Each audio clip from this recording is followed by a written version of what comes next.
Mr. Chairman, I want to make 3 points on this. First of all, in my judgment, the ranking member has bent over backwards to express comedy and to work with the chairman of this committee. I would note the committee has responded to those efforts of goodwill by doing things such as scheduling 2 successive business meetings in a single week when a matter is held over to circumvent the ability of the minority to focus on an issue of concern. That's not an expression of comedy when you have a business meeting on Wednesday and immediately do another business meeting on Thursday with the obvious intention of saying, never mind the prerogatives of the member who's exercising it, we're the majority, damn it, we're going to force it through.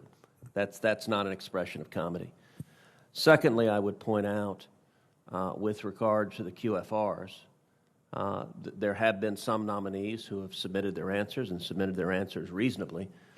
There have also been nominees who have openly defied this committee, and in fact, one of those nominees is before this committee today, Barbara Leaf. As the chairman knows, I spoke about Ms. Leaf at length on the floor yesterday, and Ms. Leaf's questions in response, her answers rather in response to questions I submitted for the record, completely defied the authority of this committee. 3 questions in particular that she refused to provide even the barest modicum of answers. Number 1, the administration is right now today holding hostage $130 million in military assistance to our ally, the nation of Egypt.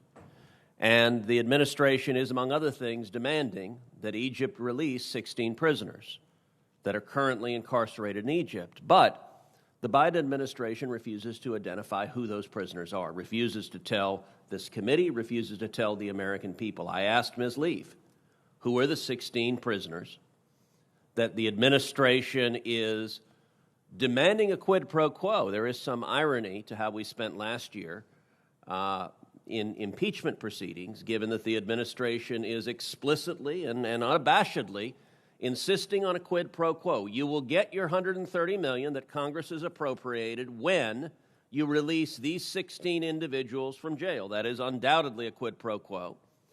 And the question I asked Ms. Leaf is, name the 16. Are they affiliated with the Muslim Brotherhood?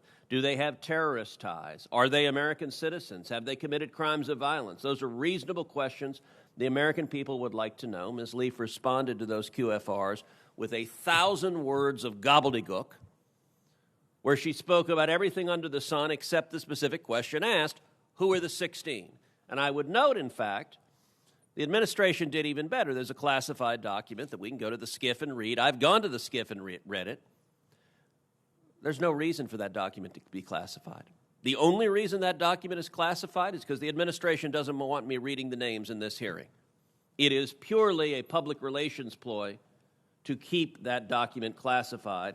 Ms. Leaf is defying this committee's authority. Likewise, the second question I asked Ms. Leaf, the State Department issued a written guidance to its employees prohibiting them from using the words Abraham Accords. They're so opposed to the historic peace deals that were signed last year that they've forbidden using Abraham Accords. And I was note, even though there have been some Biden nominees that have had the courage to defy that State Department guidance, it continues to have force. On September 13, U.S. Ambassador to the UN Thomas Greenfield gave an entire speech about the Abraham Accords in which she didn't utter the words Abraham Accords. Instead, she used the banal euphemism normalization agreements. Likewise, on October 13th, Secretary Blinken met with Israeli Foreign Minister Lapid, and the spokesperson read out again just used the words regional normalization efforts.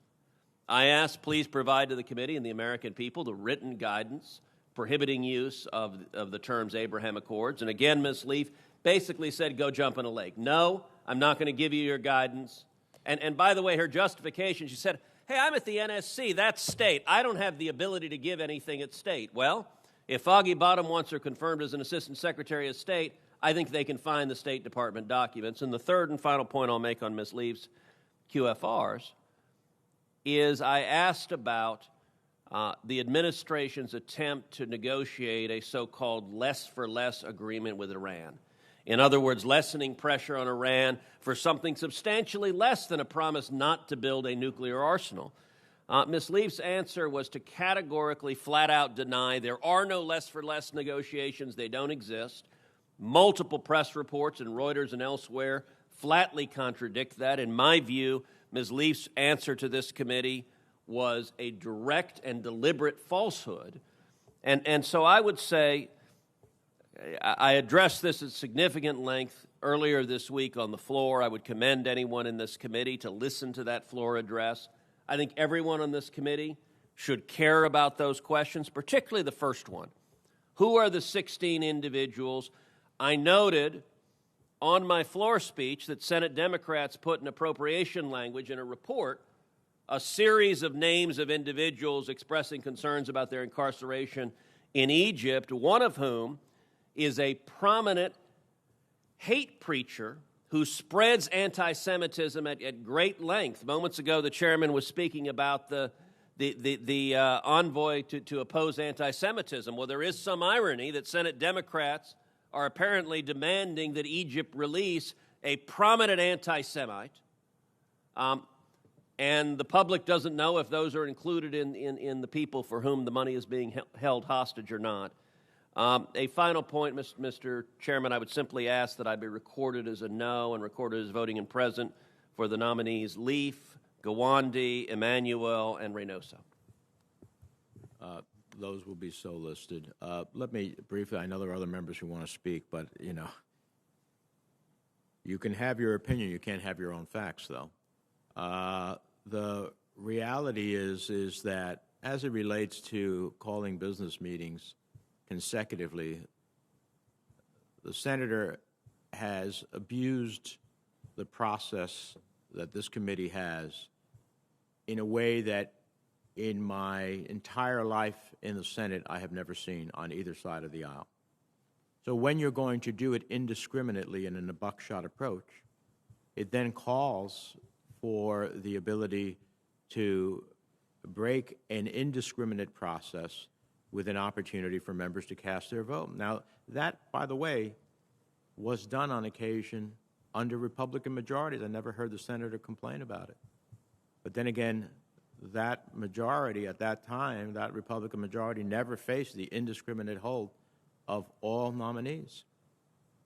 Secondly, on QFRs, you have answers. As a matter of fact, you had at the hearing for Ambassador Leaf, you had a good back and forth, and then there were reports out there that you wanted to follow, and so you decided to follow it. And the names have been provided. They're in the SCIF, classified for anybody who wants to go see them. Evidently, you've referenced that you have seen them. So the names are there.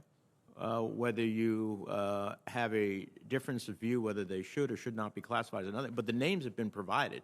So to suggest that the names have not been provided, therefore it is unresponsive. And lastly, you keep saying this thing. I know that if we say it enough, it's like, the history of the past. If we keep saying something that isn't true enough, we hope that it becomes true. The reality is that I have heard the Secretary of State, I have heard Ned Price, the spokesperson for the State Department, and others, including those nominees before this committee, consistently refer to the Abraham Accords as the Abraham Accords. Now, the Secretary of State is the highest person in the federal government as it relates to foreign policy outside of the President. He has consistently named it the Abraham Accords, fitting and appropriately as it is. But to ask a nominee to give you a document that you're looking for, that she has no control over the document, you can ask the Secretary of State for a document. The bottom line is, if there was a prohibition against calling the Abraham Accords, then the Secretary of State wouldn't use it.